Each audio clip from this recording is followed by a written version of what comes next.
Just as we're pretty sure we know who Newt Gingrich is voting for on this election day. Good morning to you, Mr. Speaker. Good morning. You know, the polls are opening all across the country. Let's see, 10 and a half hours from now, the first polls are going to be closing. Tonight, what are you going to be watching for as the polls close to know whether or not you're having a good night with Donald Trump?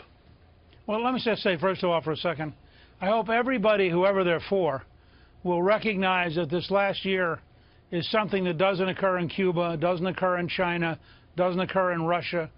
This is what freedom is. And so I hope everybody will go out and vote today, to whoever you're for, sure, to validate this American process. I'm going to start with a couple of unusual places. I don't know what time it closes, but I'm going to look at the northernmost congressional district in Maine.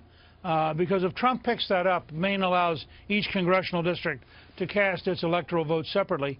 That'll be pretty unusual and a sign that a conservative Republican with blue-collar appeal can reach out on a place like Maine, as opposed to the assumption you have to be a moderate. Second, you got to look at New Hampshire. If Trump carries New Hampshire, it's game on. At that point, if I were Hillary and her team, I'd be very, very worried.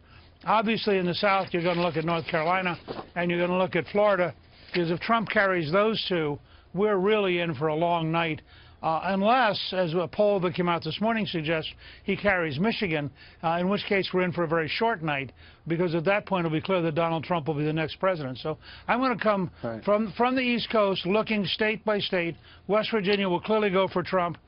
Pennsylvania might go for Trump, although Philadelphia is very hard to beat and historically has a lot of voter fraud.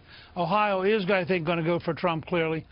So the East is going to be better for Trump than you would have thought 6 months ago. Yeah. So, Newt, the other thing to think about, and just put this in perspective because you're a walking, breathing historian, I don't remember how many crucial states ever were within the margin of error. Everywhere. Doesn't matter if you're going for Bloomberg or the ABC poll. Everything's within the margin of error, which makes you think we got 50 separate games to run today, or at least 12 separate games that could go either way. Yeah, I mean, part of what has, I think, led to some confusion is that Hillary's carrying, for example, California, which is a big state, by a very, very big margin. Well, if you average that into the national average, she looks great. But if she's that far ahead in California and she's only tied or barely ahead nationally, that means she's probably behind in a lot of very, very tight states.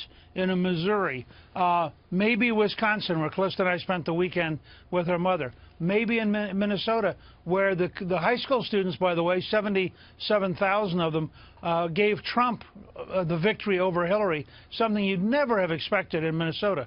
So things are changing out there. The country's talking to itself.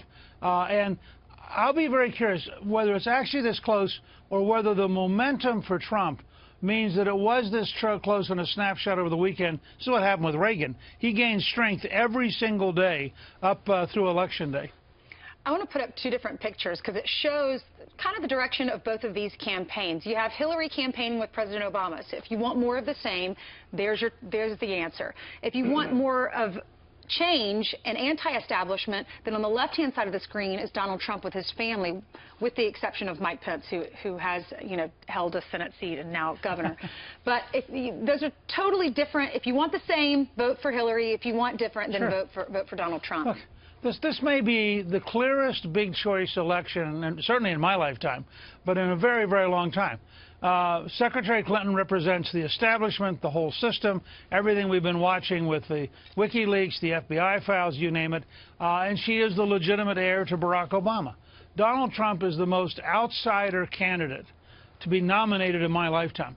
This is a guy who 2 years ago, and you guys have known him a long time, but if somebody had walked into you and said 2 years ago, he's going to beat 16 other guys, become the Republican nominee, and by Election Day you're not going to know who's going to win, you'd have thought they were crazy. Yeah. You're probably right. Newt, just hours to go before the polls do wind up closing. What is your message as a lifelong conservative and Republican to the Republicans or the independents or Democrats for that matter, who've said, you know, I'm just going to sit this out and not vote for my person because I don't like either one of them? You know, my message is that there are, and I say this as an Army brat whose dad spent 27 years in the infantry, there are young men and women all around the world risking their lives to protect your right to be a free citizen and to vote. And I think you dishonor them if you don't go vote. And don't just focus on the presidency. What about the school board? What about the county commission? What about the state legislature? What about Congress? I think every American has a moral obligation to renew the trust in our society every time there's an election, and to let those young folks around the world know they're not risking their lives in vain, that we as Americans treasure our freedom, and that we believe that we have an obligation to strengthen and renew that freedom with every election. Well, that's a good reason to vote, indeed. There's no doubt about it. If he is to win, and conservatives needed someone to build off of, you as a conservative going for Donald Trump kind of led the way. Newt Gingrich, it's going to be an interesting night. Thanks so much for joining us this morning. Great night. Thank you. Take care.